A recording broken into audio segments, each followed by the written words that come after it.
Hello friends, welcome back to Chef in Me. இன்னைக்கு வீடியோல நம்ம பார்க்க போறது ஒரு அட்டகாசமான எல்லாருக்கும் ரொம்ப பிடிச்ச ஒரு ரெசிபி தான் கோபி 65. வாங்க இதை எப்படி செய்யறதுன்னு பார்க்கலாம். இப்போ நான் ஒரு சின்ன பவுல் அளவுக்கு காலிஃப்ளவர் கட் பண்ணி வச்சிருக்கேன். தண்ணி கொதிச்சிட்டு இருக்கு. இதுல நான் கொஞ்சம் உப்பு ஆட் பண்ணிக்கிறேன். கொஞ்சம் மஞ்சத்தூள்,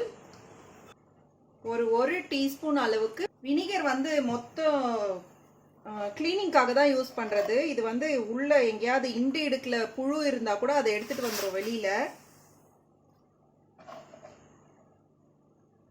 இப்போ இதை போட்டு கொஞ்சம் ஒரு 2 மினிட்ஸ் நம்ம பிளான்ச் பண்ணிடலாம். இப்போ காலிஃப்ளவரை இந்த மாதிரி ட்ரெயின் பண்ணி எடுத்துக்கலாம். நான் இதுல 1 டேபிள் ஸ்பூன் அளவுக்கு கடலை மாவு சேர்த்துக்கிறேன். 1 டேபிள் ஸ்பூன் அளவுக்கு அரிசி மாவு, 1 டேபிள் ஸ்பூன் அளவுக்கு கார்ன்ஃப்ளவர் சேர்த்துக்கிறேன்.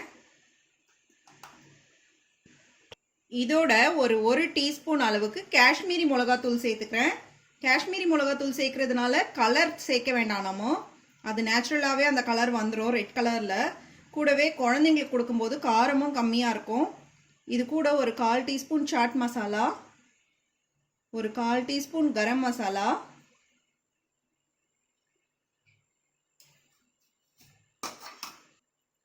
கொஞ்சம் உப்பு,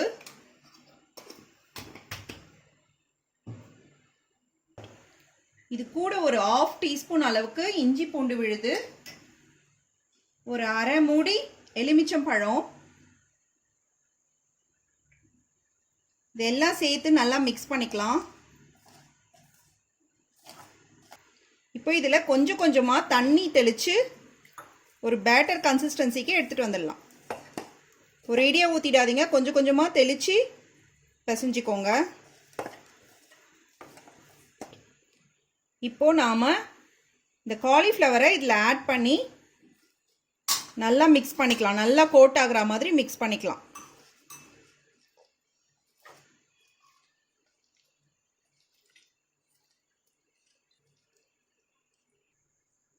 இப்போ இதை ஒரு 10 நிமிஷம் ஃப்ரீசரில் வச்சிடலாம். ஃப்ரீசரில் வச்சு ஃப்ரை பண்ணால் இன்னும் கிறிஸ்பியாக இருக்கும். இப்போது இந்த கடாயில் நான் நல்லா எண்ணெய் காய வச்சுருக்கேன். இதில் நாம் காலிஃப்ளவரை ஆட் பண்ணி பொரிச்சு எடுத்துக்கலாம்.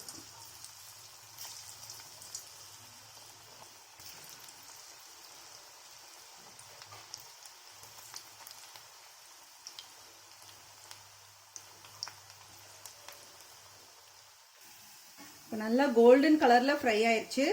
இதை நாம் எடுத்துடலாம். இதே மாதிரி எல்லாத்தையுமே பேட்சஸில் பொரிச்சுக்கலாம்.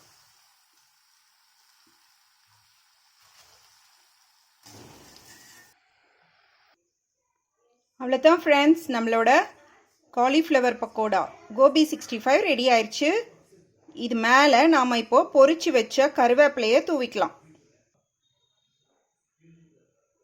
இது கூட கொஞ்சம் ஆனியன் ட்ரிங்க்ஸையும் ஆட் பண்ணிக்கலாம்.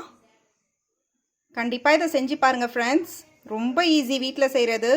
யூஸ்வலாக கீரை, காலிஃப்ளவர் இதெல்லாம் வெளியில் சாப்பிடக்கூடாதுன்னு சொல்லுவாங்க. அதில் நிறைய அந்த இன்செக்ட்ஸ் எல்லாம் இருக்கும், புழுவெல்லாம் வந்து சரியாக க்ளீன் பண்ண மாட்டாங்கன்னு. அதனால் நம்ம வீட்லேயே இதை குழந்தைங்களுக்கு செஞ்சு கொடுக்கலாம்.